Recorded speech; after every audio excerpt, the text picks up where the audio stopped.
Magandang araw sa inyong lahat. Maligayang pagbabalik sa MAPE at iba pa.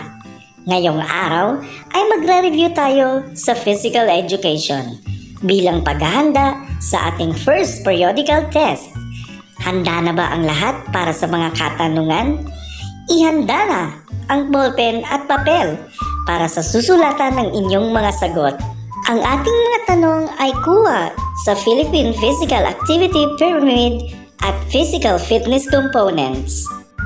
Para sa ating unang tanong, ano itong binubuo ng mga gawaing pisikal na hinati sa 4 na antas o levels kung saan ang bawat antas ay tumutukoy sa rekomendadong dalas ng paggawa o frequency ng iba't ibang mga gawaing pisikal?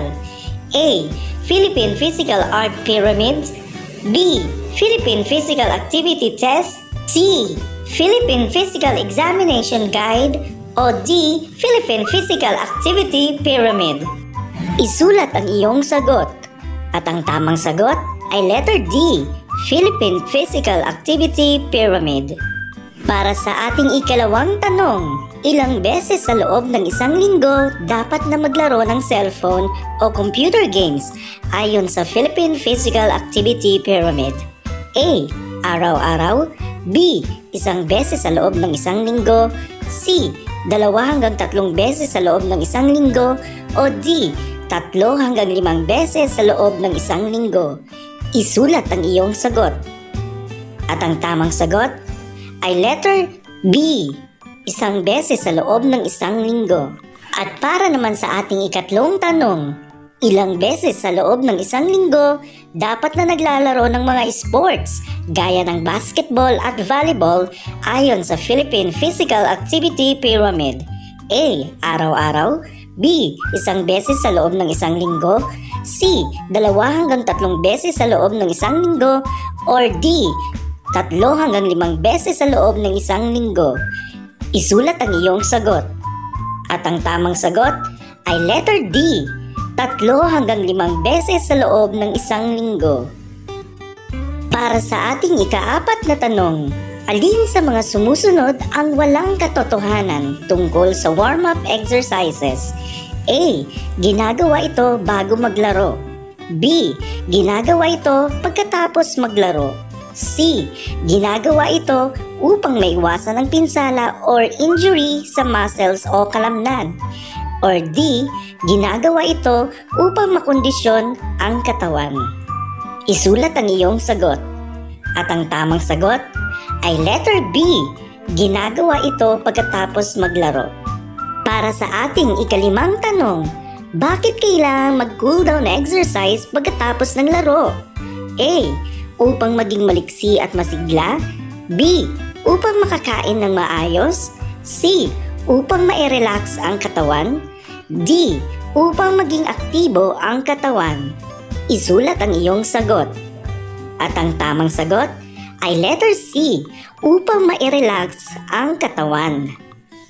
Para sa ating ika-6 na tanong, alin sa mga sumusunod na pagsasanay ang susubok sa lakas ng kalamnan? A. Paper juggling. B. Standing long jump. C. Sit and reach. Or D. Ruler drop test. Isulat ang iyong sagot. At ang tamang sagot ay letter B. Standing long jump. Para sa ika-7 tanong, aling sport ang hindi nangangailangan ng lakas at tatag ng kalamnan? A. Volleyball. B. Basketball. C. Gymnastics. D. Chess. Isulat ang iyong sagot. At ang tamang sagot ay letter D. Chess. Para sa ating ika-8 tanong, ano itong sangkap ng physical fitness na tumutukoy sa proporsyon ng taba sa katawan kumpara sa kalamnan at buto? A. Muscular strength. B. Muscular endurance. C. Body composition. Or D. Flexibility. Isulat ang iyong sagot. At ang tamang sagot ay letter C. Body composition. Para sa ating ika-9 na tanong, anong pagsasanay ang susubok sa physical fitness component na coordination? A. Standing long jump. B. paper juggling, C. 100-meter run, or letter D. ruler drop test? Isulat ang iyong sagot. At ang tamang sagot ay letter B. paper juggling.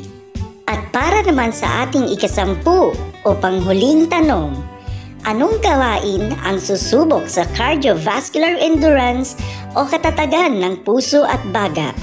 A. Pagsali sa larong chess. B. Paglalaro ng online games. C. Pagsiserve ng bola sa volleyball. D.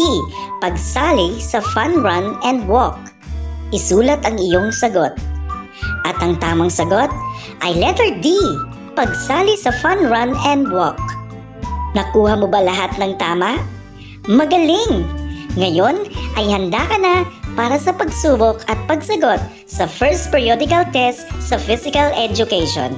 Maligayang araw ng pagkatuto! Hanggang sa muli, paalam!